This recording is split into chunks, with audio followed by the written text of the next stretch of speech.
After a Japanese Grand Prix which saw Max Verstappen return to dominant form, F1 is returning to the Losail circuit for the Qatar Grand Prix, which means it is time for my preview and predictions. This is a series where I'll be previewing, and then at the end of the video I'll be giving up my early predictions for the upcoming Grand Prix. Now let's get into the video. As usual, I'll be talking about McLaren, Aston Martin, Ferrari, Mercedes and Red Bull later on, so stick around for that. F1 is back in Qatar for the second ever race at the Losail circuit. The last time they raced there was in 2021, and it was one of the races that was during the second part of the F1 season as things between Lewis Hamilton and Max Verstappen were heating up. Last time they were there, Lewis Hamilton dominated the race in his Mercedes. However, something tells me that this time around, he won't be at the front of the field dominating. The circuit is one of the flattest circuits on the calendar, as there's not a great deal of elevation change, but the circuit does feature a lot of high-speed corners that will see the cars on the limit during qualifying. With the layout being the way that it is, and the circuit featuring no grass or gravel, it is likely that track limits will dominate the weekend, especially during qualifying, and because of this, it is somewhat likely that there will be plenty of deleted lap times. The Grand Prix itself will be 57 laps in length, and the race length is likely to be one of the shorter ones, as of course in the previous race it only lasted 1 hour, 24 minutes and 28 seconds. The Qatar weekend will also see the return of sprint, meaning that teams will only have one practice session to get their setups right. So far during sprint weekends, Ferrari have performed very well, as Charles Leclerc scored a podium at all the sprint weekends so far this year. So with that in mind, it will be interesting to see if that continues into this race as well. Due to how high speed Qatar is, Pirelli have opted to take the hardest tyres in the range, much like they did at Suzuka for the Japanese Grand Prix, and this means that C1 is the hard tyre, C2 is the medium tyre, and C3 will be the soft compound tyre. This was the same as it was in 2021 as well, and at the previous race in 2021, there was a grand total of 30 pit stops as the field was split between 1 and 2 stops, with Max Verstappen doing a 3 stop so he could get the fastest lap. Since the new regs in 2022, tyre wear has typically been higher than it was with the previous generation of cars, and with that in mind, and because it's a sprint race, I believe there will be more pit stops during this race, and we will see the majority of teams and drivers do a 2-stop strategy as opposed to a 1-stop, as they will probably use 2 sets of the medium tyres and 1 set of the hard compound tyres, either that or 1 medium and 2 sets of hard tyres. The Qatar circuit allows for plenty of overtaking opportunities into turn 1, and you can see this by the fact that in 2021, there was a grand total of 49 on-track overtakes. To help with overtaking, the Qatar circuit features just the one DRS zone, and that is down the main pit straight. There's not really any other straights long enough for an extra DRS zone, so it can only really go down the pit straight. But the drivers should not really need any other DRS zones, because with the current cars and the high speed corners, they should be able to follow quite well, which means that we should see plenty of overtakes down the pit straight and into turn 1. The pole position lap in 2021 was a 120.827 by Lewis Hamilton in the Mercedes, and the race fastest lap was a 123.196 by Max Verstappen in the Red Bull. Due to the modern cars being heavier and in general slower than the 2021 regulation cars were, and also because it is a sprint weekend meaning they can't perfect their setup, then I believe that the times will be slower in both qualifying and in the race as well when compared to the last time that they raced there. Especially also because Max Verstappen took an extra pit stop at the end of the race in 2021 so he could get the fastest lap, which is unlikely he will be doing this year. I just want to say that if you are enjoying the video, then I would really appreciate it if you hit the like button and subscribe for more F1 content. I've also recently started a Patreon where I will be releasing exclusive newsletters from each Grand Prix. So if you would like to support the channel and get access to extra Mr. Paul's content, then check out the Patreon in the description. But now let's get back to the video and let's talk about the top 5 teams, and let's start with McLaren.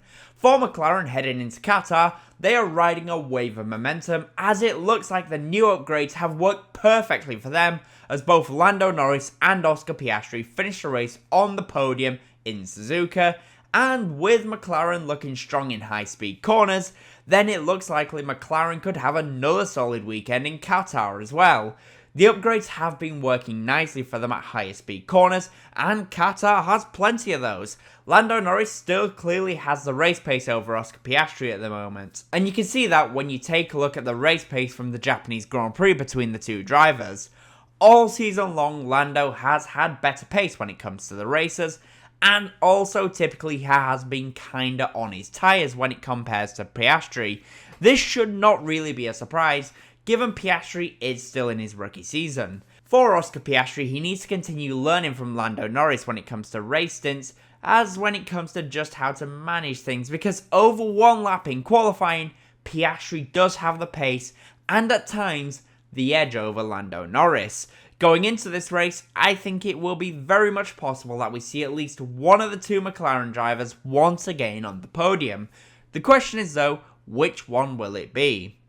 For Aston Martin, the Japanese Grand Prix was another difficult weekend as Fernando Alonso, for the first time this year, sounded like the frustrated Fernando Alonso that we heard towards the end of his tenure with Ferrari and during his entire time with Alpine and especially with McLaren Honda.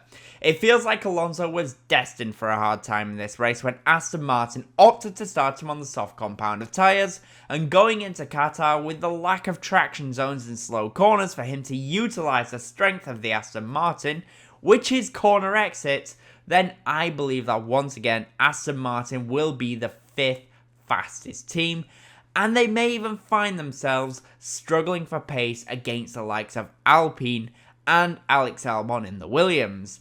For his teammate Lance Stroll, the Japanese Grand Prix was another race which was difficult and one to forget. And in Qatar, I would not be surprised if Lance finds himself going out in the first part of qualifying once again as Aston Martin continue to fall further down the field. I still believe Aston Martin will find it difficult now to finish in 4th place in the Constructors' Championship, and I feel like 5th will be the best that they can achieve this year. For Ferrari, the race at Qatar should be another strong weekend. They have found themselves being strong at many of the last races. Spa, Monza, Singapore and Japan have all been very successful weekends for them as a team, and with Suzuka and Spa both being especially strong, then I can see no reason why we will not see Ferrari fighting with McLaren for a potential spot on the podium. Both Charles Leclerc and Carlos Sainz have been on the top of their game at the last few races, and you can see that there's been very little to tell between them. Last time out at Suzuka, for example, you can see that the lap times between the two drivers was very comparable, and the reason for that is they are able to maximise the potential of their car as they're both finding themselves getting more and more confident. If they can keep on top of this, going into this weekend and the next couple of race weekends, then there is no reason why Ferrari cannot finish 2nd in the Constructors' Championship. They are now only 20 points behind Mercedes, and with how they are currently performing, then it's looking like that gap will only continue to come down. For Mercedes, the Japanese Grand Prix last time out saw the Mercedes duo taking shots at each other on track. Firstly, you had Hamilton making the mistake at Degner 2 and then pushing Russell off the circuit at Spoon Curve. And then when Russell gets past Hamilton, Hamilton instantly re-overtakes him and then opts to jink across the circuit and also across George Russell, forcing him to back out, otherwise they could have had a collision. And then later in the race, as Russell's tyres are fading away, they swap Russell and Hamilton around, but they do it too late for Lewis to do anything about Charles Leclerc ahead, and essentially sacrifice George Russell so that he can be overtaken by Carlos Sainz. Going into this weekend and after, Mercedes need to make a decision and back one driver over another. If they don't do this, then eventually it could lead to both drivers coming together and having an incident. Russell wants to beat Hamilton, and Hamilton wants to beat Russell. They have a good car, but the in-house battling is going to cost them 2nd in the Constructors' Championship. In Qatar especially, they need to do this because they are at risk of being beaten again by Ferrari and also the McLaren team, and I think it's very possible that they will be the 4th fastest team this weekend. And finally, for Red Bull, the Japanese Grand Prix was the perfect return to form for Max Verstappen, as he absolutely dominated the entire weekend, being fastest in all sessions, and in qualifying he put it on pole position by over half a second. For his teammate Sergio Perez, however, it was another poor performance and another race to forget, as he got involved in multiple incidents which were very much unnecessary. For Perez, it is feeling like he has somewhat lost his head and lost his way a little bit. This was not the first time he found himself getting involved in silly incidents recently. This weekend though, it is the perfect place for Sergio Perez to bounce back, and I do think he is going to have an improved weekend. The flat, smooth surface should mean that Red Bull are in a position to crush the field, and Perez should find himself fighting for the podium, as long as he does not get involved in any more silly incidents. So with that in mind then, what are my predictions for the Qatar Grand Prix? Well, for pole position, I am going to say it will be another Max Verstappen pole position, but what about the race? Well, I think the top midfield driver will be Alex Albon in the Williams, as the straights and smooth surface should play nicely into the Williams driver's hands. But what about the top 5? Well, in P5 I think it'll be Carlos Sainz, P4 will be Charles Leclerc, P3 will be Lando Norris, P2 will be Sergio Perez, and I think Max Verstappen will win the Qatar Grand Prix.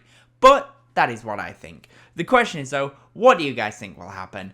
In the comments, let me know. And as always, comment, leave a like, and subscribe for more F1 content. Thank you all so much for watching.